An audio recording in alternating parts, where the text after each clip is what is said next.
तक हमने पढ़ा ट्रांसपोज ऑफ ए मैट्रिक्स के बारे में। उसमें हमने पढ़ा कि किसी मैट्रिक्स के रो और कॉलम इंटरचेंज कर देने से, अदला बदली कर देने से जो मैट्रिक्स प्राप्त होता है वो ट्रांसपोज मैट्रिक्स कहलाता है। और फिर हमने पढ़ा सिमेट्रिक मैट्रिक्स के बारे में। तो सिमेट्रिक मैट्रिक्स स्क्वायर मैट्रिक्स होता है अगर ए कोई स्क्वायर मैट्रिक्स हो और ए का ट्रांसपोज अगर ए के ही इक्वल हो तो ए मैट्रिक्स को सिमेट्रिक कहते हैं। और एक स्क्यू सिमेट्रिक हमने पढ़ा कि अगर ए कोई स्क्वायर मैट्रिक्स हो और ए का ट्रांसपोज माइनस ए के इक्वल हो तो ए को स्क्यू सिमेट्रिक कहते हैं। अब उसी पर ये कुछ प्रॉब्लम्स हैं।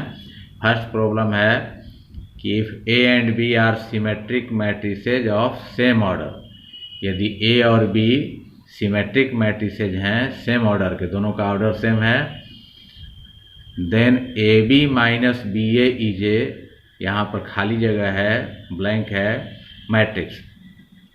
तो बताना है कि ए बी माइनस बी ए जो मैट्रिक्स होगा वो कैसा मैट्रिक्स होगा, सिमेट्रिक होगा कि स्क्यू सिमेट्रिक होगा, कैसा मैट्रिक्स होगा।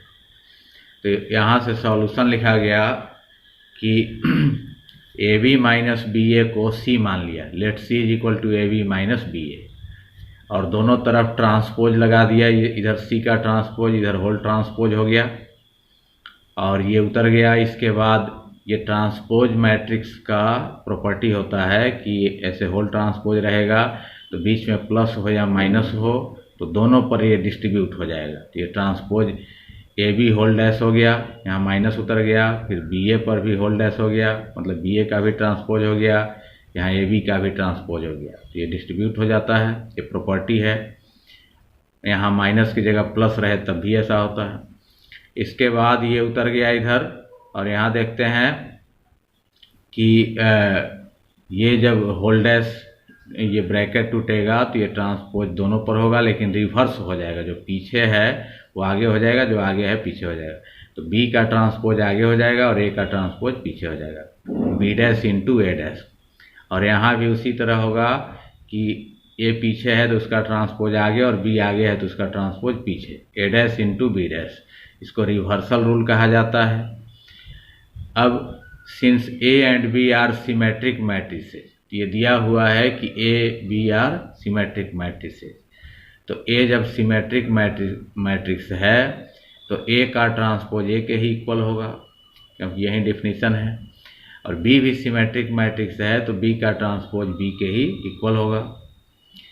नाउ सी डैश, अब सी का जो ट्रांसपोज यहाँ निकला है तो बी डैश बी के इक्वल है तो बी डैश को बी से बदल सकते हैं। ए डैश भी ए के इक्वल है तो ए डैश को ए से बदल दिया, माइनस उतर गया, यहाँ भी ए डैश के बदले ए लिख सकते हैं और यहाँ बी डैश के बदले में यहाँ से बी लिख सकते हैं। फिर इसमें से माइनस कॉमन ले लेते हैं तो साइन चेंज हो जाएगा, ए बी प्लस में हो जाएगा और बी ए माइनस में हो जाएगा। फिर माइनस उतर गया और ए बी माइनस बी ए जो मैट्रिक्स है इसी को सी माना गया था, इसको सी लिख सकते हैं, तो माइनस सी हो गया। तो सी का ट्रांसपोज जब माइनस सी के इक्वल हो गया तो हम लोग कह सकते हैं कि सी जो है स्क्यू सिमेट्रिक मैट्रिक्स है। तो सी माना गया था इसी को, A B minus B A को, तो A B minus B A is a skew symmetric matrix. तो ये स्क्यू सिमेट्रिक मैट्रिक्स प्रूव हो गया और यहीं स्क्यू सिमेट्रिक यहाँ पर ब्लैंक में भर देंगे। तो यही आंसर हो गया स्क्यू सिमेट्रिक, क्योंकि स्क्यू सिमेट्रिक में हम लोग पढ़े थे कि अगर A dash is equal to minus A हो तो ए को स्क्यू सिमेट्रिक कहते हैं। उसी तरह यहाँ है C dash is equal to minus C है तो सी को स्क्यू सिमेट्रिक कहेंगे, सी मतलब ये मैट्रिक्स। ये आंसर हो गया स्क्यू सिमेट्रिक, यहाँ भरा जाएगा। सेकंड प्रॉब्लम है कि show that the matrix B dash A B is symmetric और skew symmetric according as A is symmetric और स्क्यू सिमेट्रिक। तो ये कहता है कि दिखाओ कि मैट्रिक्स बी डैश है, ये बी का ट्रांसपोज है इनटू ए बी, ये तीनों मैट्रिक्स का जो प्रोडक्ट होगा इज सिमेट्रिक, यह सिमेट्रिक होगा according as A is symmetric, मतलब ए अगर सिमेट्रिक हुआ तो ये पूरा प्रोडक्ट भी सिमेट्रिक होगा। और स्क्यू सिमेट्रिक, मतलब ये पूरा प्रोडक्ट स्क्यू सिमेट्रिक होगा, और ए इज स्क्यू सिमेट्रिक, मतलब ए अगर स्क्यू सिमेट्रिक हुआ तो ये पूरा प्रोडक्ट भी स्क्यू सिमेट्रिक होगा, यही प्रूव करना है। तो ए अगर सिमेट्रिक होगा तो ये पूरा प्रोडक्ट भी सिमेट्रिक होगा, ए अगर स्क्यू सिमेट्रिक होगा तो पूरा प्रोडक्ट भी स्क्यू सिमेट्रिक होगा। तो दो केस में इसको प्रूव करना होगा। यहाँ से सॉल्यूशन लिखा गया। केस फर्स्ट, पहली स्थिति एक हो गया, when A be a symmetric matrix, जब ए एक सिमेट्रिक मैट्रिक्स हो। तो ए जब सिमेट्रिक मैट्रिक्स हो अगर है, then A dash is equal to A, तो ए का ट्रांसपोज ए के ही इक्वल होगा। सिमेट्रिक मैट्रिक्स का यही डिफिनीशन है, ए का ट्रांसपोज ए के इक्वल होगा तभी ए को सिमेट्रिक कर सकते हैं। अब ए जब सिमेट्रिक है तो प्रूव करना है कि बी डैश ए बी भी सिमेट्रिक होगा। तो बी डैश ए बी को सी मान लिया और इसका ट्रांसपोज किया, इधर ट्रांसपोज, तो इधर भी होल ट्रांसपोज हो गया। फिर ये उतार दिया। अब इसको, ये तीन मैट्रिक्स का प्रोडक्ट है, इसको दो मैट्रिक्स भी मान सकते हैं। बी डैश को फर्स्ट मैट्रिक्स मान लिया और ए और बी का जो प्रोडक्ट होगा ए बी, उसको सेकेंड मैट्रिक्स मान लिया। तो मल्टीप्लाई में ये जब ट्रांसपोज होता है तो यहाँ पर रिवर्सल रूल लगता है। तो ये जो पीछे मैट्रिक्स, सेकेंड जो मैट्रिक्स है ए बी, वो आगे चला जाएगा और उस पर ट्रांसपोज लग जाएगा ए बी होल डैश, और जो फर्स्ट मैट्रिक्स माना गया है बी डैश, वो पीछे आ जाएगा और उस पर भी होल डैश हो जाएगा। तो रिवर्सल रूल लग गया, पीछे वाला आगे हो गया, आगे वाला पीछे हो गया। इसके बाद ऐसा मल्टीप्लाई में होता है, हम लोग पढ़ चुके हैं कि ए बी होल डैश को बी डैश इंटू ए डैश लिखा जाता है, वही यहाँ लागू। अब यहाँ पर ये ब्रैकेट तोड़ेंगे तो फिर रिवर्स हो जाएगा, जो पीछे बी है वो आगे चला जाएगा, उसका ट्रांसपोज हो जाएगा तो बी डैश, और ए जो आगे है पीछे हो जाएगा, ए का ट्रांसपोज हो गया। और ये डबल ट्रांसपोज जो होता है तो हट जाएगा, ये बी हो जाएगा, क्योंकि हम लोग पढ़ चुके हैं कि ए डबल डैश ए होता है, उसी तरह बी डबल डैश बी होगा।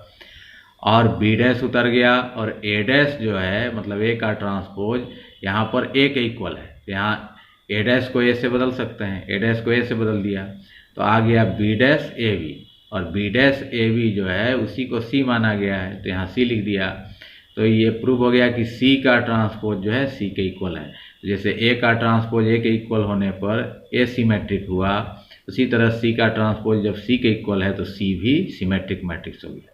तो लिख सकते हैं कि देयरफॉर सी माना गया था इसको बी डैश ए बी को, तो B dash A B is a symmetric matrix. तो प्रूव हो गया कि ए जब सिमेट्रिक मैट्रिक्स है तो बी डैश ए बी भी सिमेट्रिक मैट्रिक्स है। फर्स्ट पार्ट इसका प्रूव हो गया। अब सेकंड पार्ट में प्रूव करना है कि ए जब स्क्यू सिमेट्रिक मैट्रिक्स होगा तो बी डैश ए बी भी स्क्यू सिमेट्रिक होगा।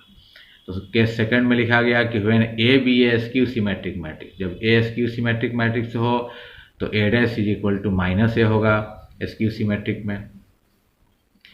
और फिर उसको प्रूव, तो इसको भी प्रूव करना है स्क्यू सिमेट्रिक, तो बी डैश ए बी को वहीं सी मान लिया और दोनों तरफ ट्रांसपोज लगा दिया, इधर भी, और फिर उसी तरह इसको तीन मैट्रिक्स को दो मैट्रिक्स मान लिया, फर्स्ट मैट्रिक्स बी डैश को और सेकंड मैट्रिक्स ए बी को।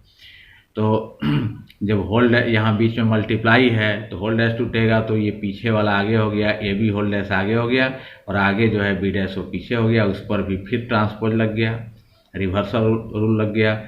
इसके बाद फिर ये ब्रैकेट टूटेगा तो फिर रिवर्स हो जाएगा, बी पर ट्रांसपोज होगा तो आगे हो जाएगा और ए आगे है तो पीछे हो जाएगा, उस पर ट्रांसपोज हो गया। ये डबल डैश हट जाता है, बी हो जाएगा।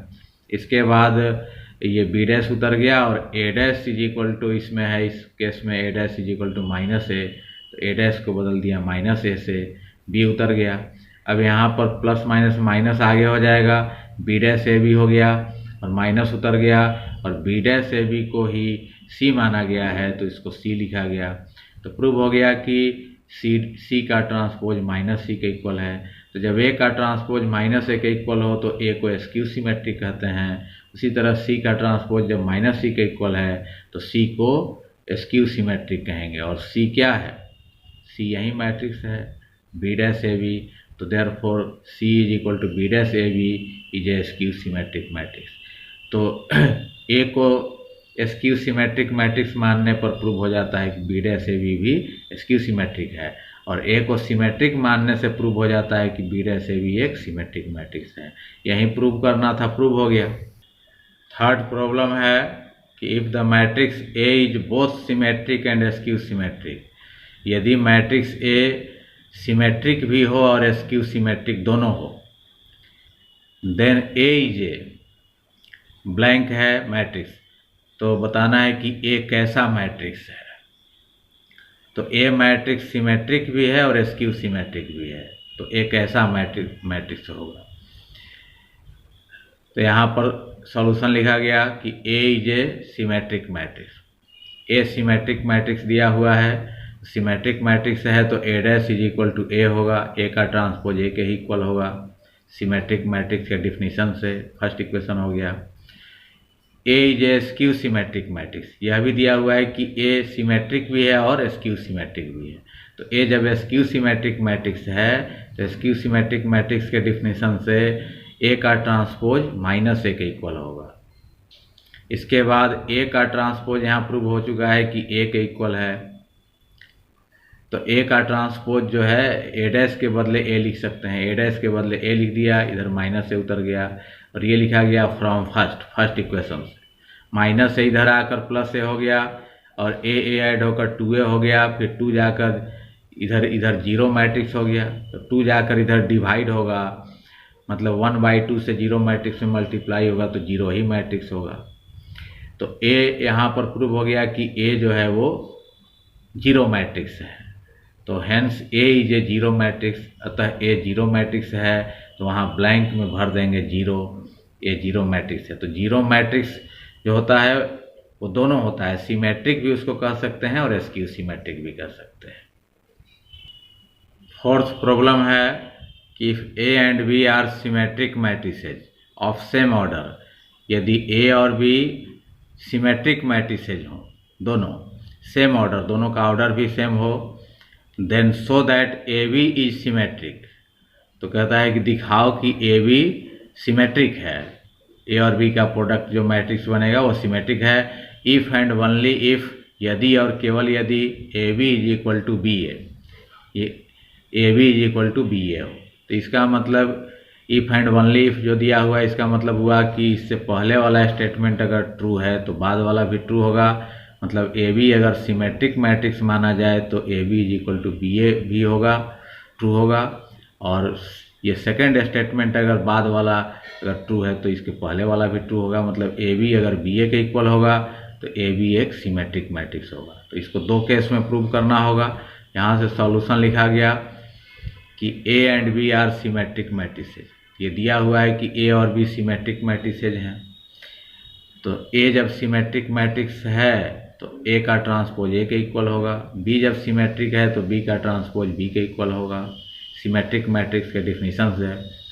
केस फर्स्ट, पहली स्थिति में when A B is a symmetric matrix, जब ए बी सिमेट्रिक मैट्रिक्स हो, तो ये जब सिमेट्रिक मैट्रिक्स हो तो हमें प्रूव करना होगा कि A B is equal to B A, prove करना होगा। तो ए बी जब सिमेट्रिक मैट्रिक्स दिया हुआ है तो इसका ट्रांसपोज जो होगा इसी के इक्वल होगा। जैसे ए सिमेट्रिक मैट्रिक्स है तो ए का ट्रांसपोज ए के इक्वल है, ए बी जब सिमेट्रिक मैट्रिक्स है तो इसका ट्रांसपोज ए बी के इक्वल होगा। फिर ये ब्रैकेट टूटेगा तो रिवर्सल रूल लग जाएगा, बी का ट्रांसपोज आगे, ए का ट्रांसपोज पीछे हो जाएगा और इधर उतर गया। इसके बाद बी डैश के बदले में बी लिख सकते हैं, ए डैश के बदले यहाँ से ए लिख सकते हैं। तो B A is equal to A B prove हो गया, तो B A is equal to A B या A B is equal to B A भी लिख सकते हैं। तो ए बी को सिमेट्रिक मैट्रिक्स जब मानते हैं तो प्रूव हो गया कि A B is equal to B A. मतलब फर्स्ट स्टेटमेंट ट्रू है तो सेकंड भी ट्रू प्रूव हो गया। अब उल्टा भी प्रूव करना होगा कि सेकंड स्टेटमेंट को ट्रू मानकर उसको फर्स्ट स्टेटमेंट को ट्रू प्रूव करना होगा। तो केस सेकंड, दूसरी स्थिति में when A B is equal to B A, जब ए बी और बी ए इक्वल हों तो ये दिया हुआ है और हमको प्रूव करना होगा कि ए बी इज सिमेट्रिक। तो A B is equal to B A ये दिया हुआ है और ए बी को सिमेट्रिक प्रूव करना है। तो ए बी का ट्रांसपोज निकाल कर देखा गया, ए बी का ट्रांसपोज अगर ए बी के ही इक्वल आ जाएगा तो सिमेट्रिक प्रूव हो जाएगा।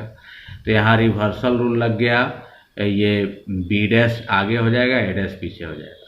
इसके बाद बी डैश के बदले हम लोग लिख सकते हैं यहाँ से बी डैश के बदले बी, क्योंकि बी सिमेट्रिक मैट्रिक्स दिया हुआ है, तो बी डैश के बदले बी, और ए भी सिमेट्रिक मैट्रिक्स दिया हुआ है तो ए डैश के बदले ए लिख सकते हैं। अब बी ए जो है, बी ए मानकर चला गया है कि ए बी और बी ए इक्वल है, तो बी ए के बदले ए बी लिख सकते हैं, बी ए को ए बी से बदल सकते हैं, ये गिवन ये दिया हुआ है इस केस में। तो अब देखते हैं कि ए बी जो मैट्रिक्स है उसका ट्रांसपोज उसी के इक्वल है, ए बी के इक्वल है। तो जैसे ए का ट्रांसपोज ए के इक्वल होने पर ए सिमेट्रिक हो गया, तो ए बी का ट्रांसपोज ए बी के इक्वल होने पर ए बी भी सिमेट्रिक मैट्रिक्स हो गया। तो therefore A B is a symmetric matrix, तो हेंस प्रूव हो गया। तो यहाँ हमने देखा कि ए बी को जब सिमेट्रिक माना गया तो प्रूव हो गया A B is equal to B A, और A B is equal to B A मानकर चला तो प्रूव हो गया कि ए बी जो है सिमेट्रिक मैट्रिक्स है। तो ये दोनों कन्वर्सली भी प्रूव हो गया। तो यही प्रूव करना था।